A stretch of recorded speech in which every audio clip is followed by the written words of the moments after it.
Adama Fall, je suis thiessois et puis j'habite dans le quartier de Mbourin. Il y a une remarque faite tous les jours, enfin une remarque quotidienne qu'on est interpellé tous les jours dans les boutiques, dans les coins de rue, dans les boui-boui, à côté des mamans qui vendent des cacahuètes, au terrain de football du quartier, à l'école, partout, qu'on est intéressé par le projet de Ousmane Sonko et on ne sait pas comment y adhérer.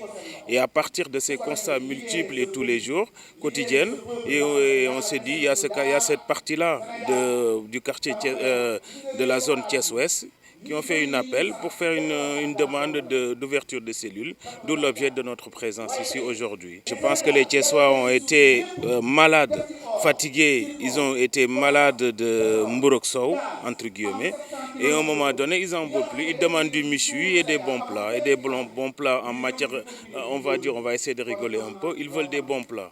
Ils ne veulent pas que manger, ils veulent un projet réel. Ils veulent une rupture qui a été constatée. Moi, le premier, j'ai scandé le nom d'Idrissa Seck étant jeune. J'ai été porté par son, on va dire, par son engouement. J'ai été porté par son élan.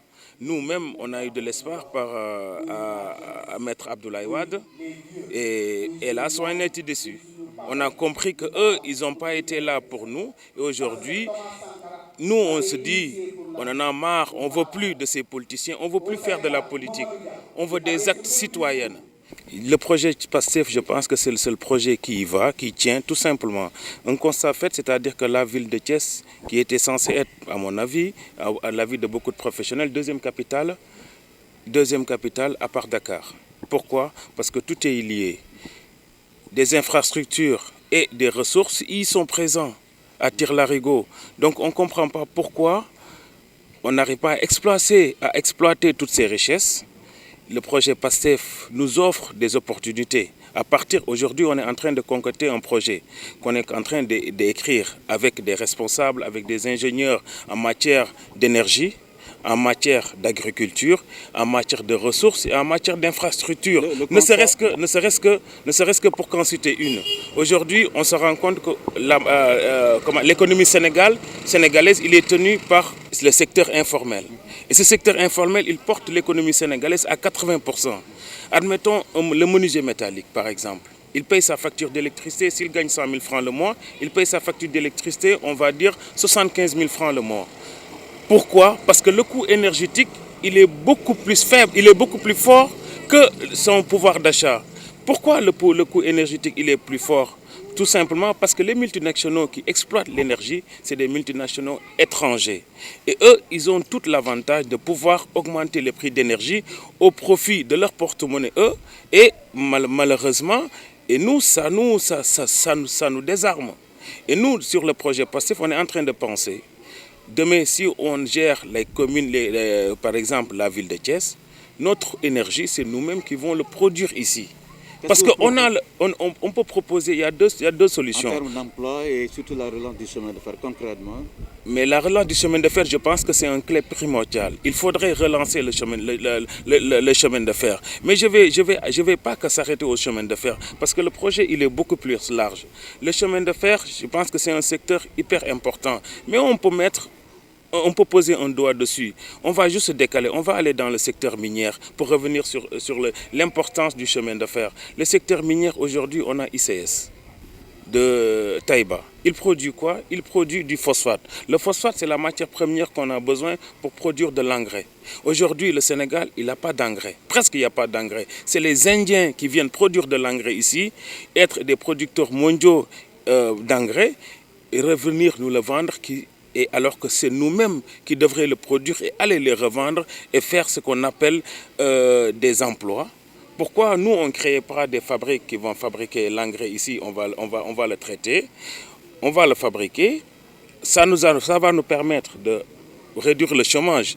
Parce que si on crée ne serait-ce que des industries pour fabriquer l'engrais, mais qui va travailler là-bas? Ça ne va pas être des Indiens, parce que ça va être notre industrie. Et nous, ça va être un secteur de développement. Et cet engrais-là, il pourrait aussi en même temps servir pour l'agriculture ici. On a des zones très riche en sous-sol, sur le plan agronome. Ces zones très riches, ces zones maraîchères où on pratique du maraîchage, on pratique aussi, garde-poudre, qu'on cultive aussi des fruits et tout ça. Toute cette zone-là, ça peut profiter de l'engrais qu'on va produire là-bas.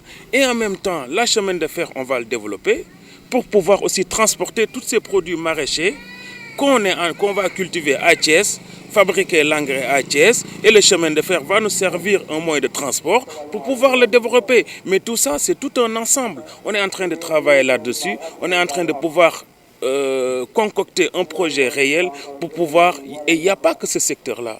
J'ai parlé du secteur de l'énergie. On est en train de réfléchir sur la géothermie qui ne coûte pas cher. On est en train de réfléchir sur les panneaux solaires. Un secteur qui va justement, tout simplement, faire bénéficier des personnes qui vont travailler dans le secteur de l'énergie, les menuisiers métalliques, les soudeurs électriques. Ces personnes-là oubliées et qui, nous, je pense que c'est notre devoir politicien de pouvoir leur donner le pouvoir d'achat. Je pense que si on arrive à réussir, ne serait-ce que... Et ça, c'est 1/10 de ce qu'on est en train de réfléchir. Et je vais juste vous donner ça. On est en train de travailler dessus. On va voir où ça va mener, Inch'Allah. On a supposé une organisation pour aller d'abord pour les élections locales. Comment comptez-vous organiser? Est-ce qu'avec la révision annoncée des listes électorales, PASTEF sera présent partout? Évidemment, PASTEF sera présent partout, avec toute seule ou en collaboration. On est en train de discuter avec d'autres organisations, on est en train de discuter, on est en train de négocier. Tu sais, vous savez, quand on parle de négociation politique, c'est des choses qu'on ne peut pas expliquer aujourd'hui. Ne serait-ce que, mais pour vous annoncer que PASTEF est en train de discuter avec tout le monde, sauf bien entendu certaines personnes, mais PASTEF dans l'opposition, il est très actif, on est en train et on va être présent partout. Mais gestion, je pense que c'est un mot qu'on ne devrait même pas utiliser, c'est pas une gestion en fait, c'est vraiment pas une gestion, je pense que c'est n'importe quoi comment il gère. On a vu hier, il y a des meetings qui sont passés chez le ministre de l'Intérieur, je pense que je veux l'appeler un ministre de l'Intérieur, parce que comment supposer nous bassiner avec, il faut respecter les mesures barrières, il faut nous confiner, ainsi de suite. Et hier même, je vais rappeler qu'il y a une meeting qui s'est tenue, il y avait 100 masques, il y a les vidéos, il y avait 100 masques à Khombol, chez le ministre de l'Intérieur. Je pense que lui, il va être mal placé pour nous parler de Covid. Et c'est ce que les enfants, ils vont rigoler sur les Facebook et tout, sur Internet, pour dire que c'est eux-mêmes le variant Delta. Et c'est pas, je pense que c'est quelque chose qui n'est pas facile de dire le contraire, évidemment. Tey dañoo ñëw fii Mbour 1 déjà amoon na ñaari cellule parce que fu ci nekk ci koñ bi foo dem dañ naan la dañoo bëgg a bokk PASTEF, dañoo bëgg a bokk ci liggéey bi, dañoo bëgg a bokk ci liggéey bi. Et puis dans ce cadre-là, on s'est dit que ne fu ñu am nañ fi déjà ñaari cellule demande population ci Mbour 1 bi moo waral tey ñu installé suñ 3e cellule. Et je pense que du yem ci loolu parce que aussi yeneen secteurs yu ci nekk ñi ngi laajte pour ñu installer. Je pense que ni on est parti boo xoolee le mois dernier on a installé presque plus de 25 cellules ñun ñoo ko installé fii ci Thiès, mais ci côté Fandène. Donc ku xam zone Fandène xamoon nga ni c'est une zone boo xamante ni c'était fermé mënoon nañ ko woowee sax que ni kenn du fa dugg. Donc PASTEF a installé 25 cellules récemment au Thiès Nord. nu ngeen ko jàngatee waa Thiès gëm nañu projet PASTEF. Parce que je pense que ni waa Thiès ñoom defe naa ni ñu koy xeeti affaire bi mburu ak soow bi da leen a jox intoxication alimentaire ñoom bëggatuñ ko. Looloo waral ñoom tey ñu ne peut-être que ni dañuy seeti leneen lu dul mburu ak soow xaw ma lu ñu bëgg mais xam naa mbiru soow ak mburu waa Thiès doyal nañ ci. Donc am nañ yaakaar ci projet PASTEF ak le président Ousmane Sonko. Donc à travers aussi son administrateur qui va être aussi notre porte-drapeau certainement à Thiès, qui est Birame Souleye Diop, que même ci commune am moom actuellement ni boo xoolee installé nañ fa 25 cellules en espace de 1 mois. Donc Mbour 1 ñoom ñi ngi laaj ay cellules yeneen Thiès Est aussi ñi ngi laaj ay cellules. Donc tey dafa mel ne waa Thiès dañoo commencé jox nañ bopp waa PASTEF. Donc loolu nag constat bu ñu def la et puis di ci ànd ak mbégte loolu mooy peut-être que par exemple am na loo xamante ni waa PASTEF réussir nañ ko li Birame Souleye doon wax taal xel yi la ñuy def. Donc taaluñu dëkk bi mais on a réussi quand même taal xelu doomu aadama yi ba xam nañ léegi lu nekk nax ak lu nekk safaan. Concrètement jafe-jafe Thiès bare na yéen lan ngeen proposé waa Thiès par rapport ak situation bi waa Thiès di dund rawatina ndaw yi ak jigéen ñi surtout. xam nga tey boo xamee Thiès sa xol day metti luy gën a tax mooy da nga naan Thiès tey lan mooy avenir am concrètement parce que tey politiciens yi nekk Thiès yëpp yi fi jotagum teewagum amul tey benn projet boo xamante ni bindal nañ ko Thiès à part nañ ànd ñu dem ñu solo la jëndal la mbubb bu orange bu weesoo loolu amul beneen projet donc ñun tey Pastef avec suñu nouvelle vision dañu gis ne non Thiès richesse bu mu am nañu fexe ba créer ndaw yi lu ñu liggéey ñun duñu wax kenn ne ko kaay voteel ñu wala kaay ñu jox la lii non non ñun dañuy expliquer ne ñun on a un projet pour suba ñi nga xamante ni dañuy liggéey ci courant au lieu que ñuy fay courant bu cher dootuñu fay courant bu cher ñi nga xamante ni tey dañuy liggéey di yor nekk ay transporteur di liggéey ci ay camion di utiliser courant lu bëri au lieu que ñoom ñuy fay carburant lu cher dootuñu fay kër ci loolu nag leen lañ ko xalaatee di ko def ñu ngi ciy liggéey ak suñuy ingénieur ak waa ni nga xamante ak ñi nga xamante ni seen xam-xam ci loolu la màcc di xool naka la ñuy mën a def ba suba ñu créer fay usine surtout naka la ñuy mën a def ba ñi nga xamante ni tey région de Thiès ñi ngi yëngu ci wàllum agriculture ci wàllu mbay mi ñuy mun di bay noor ak nawet naka la ñuy mën a def ba ñun mën a am possibilité dem di jëli ndox mi ci suuf di ñëw di def agriculture noor ak nawet naka la ñuy mën a def daal en grosso modo ba li nga xamante ni moom la ñu tàmbal ñun Sénégal politiciens yi di ko def mooy que ne nañu récupérer xaalis après ñun ñu séddoo ñu jox la fii wecc ñu jox la fecc loolu dak fii ñun dañuy ñëw léegi pour xool naka la ñuy defee ba teg ay projet yoo xamante ni tey ndaw yi nga xamante ni Thiès doo jàng ba yooyu say kayit di dem di dawal Jakarta déedéet non loolu xel mënu ko xalaat parce que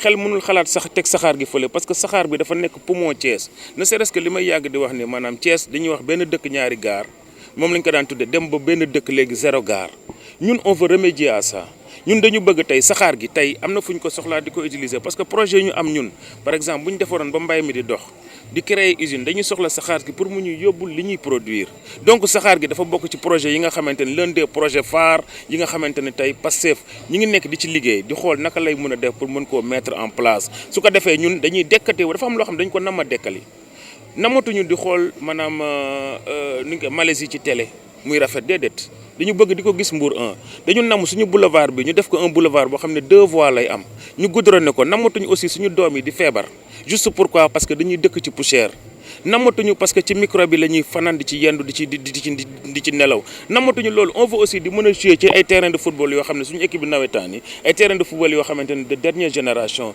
xaalis bi manqué wu fi mi ngi fi mais ñen ñoo koy jël ci yan poche lay dugg loolu moo jaral laaj Pastef fi ñu toll nii moom pare na déjà parce que boo xoolee li ñuy def nii da ngay xam ne Pastef pare na ñi ngi sur le terrain boobu ba léegi nit ñaa ngi ñuy woo fu nekk déjà nekk mais Pastef mi ngi waxtaan ak ñi nga xamante ni ñoo nekk ci opposition bi ñu ngi nekk di waxtaan am na foo xamante ni Pastef moom il sera partout soit day dem moom kese wala mu am ku mu àndal. tolluwaayu mbas mi ñuy wax Covid. ni ñu ko gisee ak ni ko état géré ak ñenn ñi ragal ne bu ñu moytu fan yi sax ñuy tëj peut-être Dakar wala Thiès. waaw c'est-à-dire que ni mënuñu wax gérer mënuñu ko wax parce que lu ñu gis ñun état bi di ko def. ñu gis ko rek démb ci kër ministre de l'intérieur fii Xombal ñu gis ne day démb dafa ñu benn ngandi meeting boo xam ne kenn takkul masque kenn respecté wuñ fu nekk nit jóge fa respecté wuñu dara kon tey ñooñu mun defe naa ne sañatuñoo wax sax mbiru tëj ak mbiru tijji ñoom xam la ñu war a def ñoom peut-être que ne ñoom dañoo war a dem toogi ne la bàyyi ñun ñu gérer parce que démb ñun li ñu gis ñoom ñu koy doxale boobu ba léegi jéemuñu gérer mbas mi peut-être que ne kay xam nga kañ lañ koy doyee di ko utiliser bu ñu soxlaa mbas mi ne waa mbas mi bu ñu soxlawul mbas mi parce que gis nañ ñoom seen projet xam nga lan la mooy jéem a nasaxal opposition bi parce que bu nga xamante ni ñoom ñi ngi def seen meeting du ñu tudd mbas mi mais suñu demee ba gis ne tey am na benn nit boo xam ne ku mel ne président Ousmane Sonko gis ngeen démb dafa waroon def nga di meeting Matam mbas mi moo tax mu annulé ko parce que kooku c'est un geste pour man responsable mais mënuñu wax ne yow t'es au camp du pouvoir en même temps ba pare ba dara desul lu nga xamante ne lu dul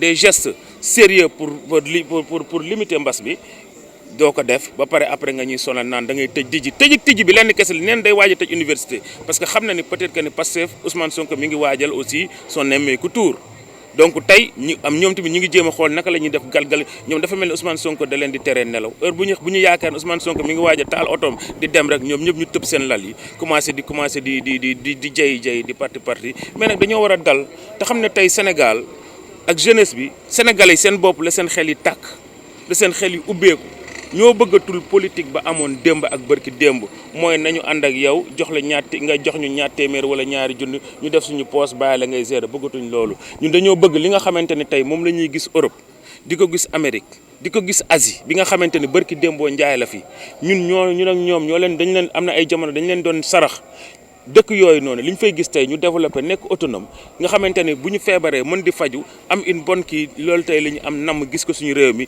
di leen jaajëfal di ci woo nag bépp Thiessois mais ci jàmm ak salaam xeexuñu xuloowuñu suñuy ay idée la ñuy doxal ci xel ak ci waxtaan.